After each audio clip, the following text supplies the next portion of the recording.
Nós vamos comentar hoje algo a respeito de pseudo-classe 3. Então, como é do conhecimento de todos, a classe 3 é aquela onde ocorre uma mesialização do primeiro molar inferior. Então, nós temos aqui, nessa figura, o primeiro molar inferior mesializado por um crescimento anterior da mandíbula.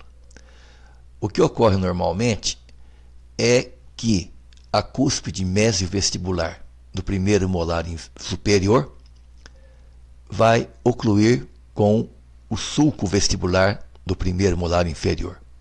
Então vejo aqui que este dente está mesializado. Então não ocorrendo a oclusão da cúspide mesiovestibular do primeiro molar superior com o sulco vestibular do primeiro molar inferior. O que vem a ser a pseudoclasse 3? Por sua vez, é definida como um reflexo funcional de protrusão mandibular, ou seja, um reflexo muscular adquirido que simula uma condição de mesio-oclusão, podendo ou não apresentar inclinações alteradas de incisivos superiores e inferiores. Então aqui nessa figura, nós podemos observar uma pseudoclasse 3, onde o paciente apresenta aqui uma chave de oclusão de classe 1, onde a cúspide mesiovestibular oclui com o sulco vestibular do primeiro molar inferior. Porém, vejam que existe aqui uma mordida cruzada anterior, onde ocorre aqui uma inclinação dos incisivos superiores para a lingual. Isto fazendo com que, clinicamente, se assemelhe a uma classe 3, o que não é. Já as más oclusões de classe 3 são caracterizadas pelo posicionamento mais anterior da mandíbula. Então a mandíbula ela se posiciona anteriormente a uma protrusão da mandíbula, em relação à maxila, que está bem posicionada, sendo que a discrepância pode ser causada pela deficiência anterior de maxila.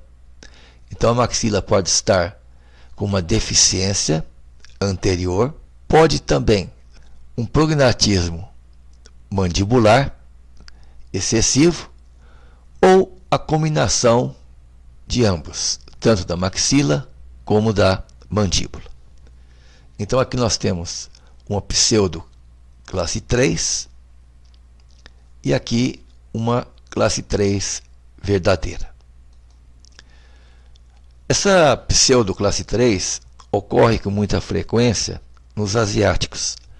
Então, crianças chinesas, uma grande porcentagem, apresentam essa falsa classe 3. Vejo aqui que os primeiros molares estão em chave de oclusão. E aqui anterior, os incisivos estão inclinados para a lingual.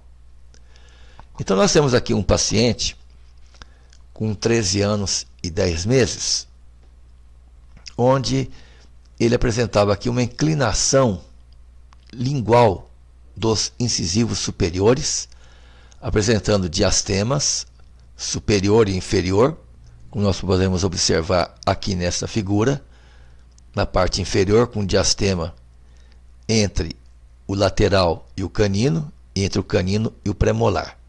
Do lado oposto, do lado esquerdo, mesma coisa. E aqui uma inclinação para a lingual dos incisivos. Mas, observando-se aqui, a relação molar está em classe 1. Veja aqui. Do outro lado, mesma coisa. O primeiro molar superior, em relação ao inferior, está em classe 1. Ou seja, a cúspide mesiovestibular do primeiro molar superior está ocluindo aqui com o sulco vestibular do primeiro molar inferior. Então, esta é uma pseudo classe 3. Na radiografia, tudo normal, a não ser aqui os molares inferiores numa posição que não vão erupcionar. E aqui nós temos o início do nivelamento e alinhamento, onde foram utilizados fios de nitinol, primeiramente, para alinhar e nivelar os dentes. Veja aqui, o fechamento com elástico corrente no 11 e 21. Então foi colocado aqui um elástico corrente de canino a canino superior para fechar então o diastema anterior do 11 e do 21. Veja aqui uma vista inferior, o canino sendo tracionado pelo elastique corrente. Aqui é a mesma coisa. Então, qual é a intenção aqui?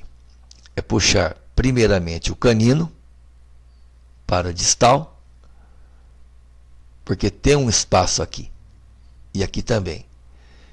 E depois puxar a bateria anterior de dentes incisivos. Aqui é a retração dos caninos inferior com elástico corrente, para fechar então o espaço aqui entre o canino e os pré-molares. Foram utilizados também elásticos de classe 3, depois que feito aqui o fechamento, a gente utilizou então o elástico de classe 3 para jogar a mandíbula para trás e a maxila para frente. A maxila e a mandíbula já bem posicionadas. Então está aqui a figura, mostrando já um bom relacionamento entre as bases ósseas, mas continua aqui o fechamento com elastique corrente. As arcadas em posição. Então aqui nós temos as fotos iniciais. Veja aqui uma vista anterior, superior. Então, as arcadas com os dentes todos unidos. Então, houve o fechamento total dos diastemas. Aqui numa vista lateral, do lado direito, e aqui do lado esquerdo.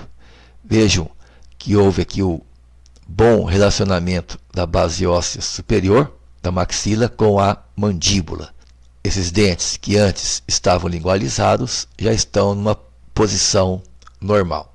Feita então essa retração, finalizando o caso, foi colocada aqui uma contenção que pegou de pré-molar a pré-molar, para garantir então que não ocorresse uma reincidiva. Aqui a finalização do caso. Vejam que os dentes estão bem posicionados. Aqui uma vista anterior, lateral direita, lateral esquerda. E o caso então finalizado, mostrando aqui antes e depois. Veja aqui, antes os diastemas, aqui um diastema entre os incisivos, na porção inferior um diastema grande aqui nos caninos, tanto do lado direito como do lado esquerdo, e isto facilitou posicionar aqui a mandíbula, esses dentes mais para trás, para que ocorresse então essa oclusão normal aqui. Veja aqui o lado direito, o lado esquerdo e os dentes bem posicionados. E com isso nós encerramos mais um caso clínico.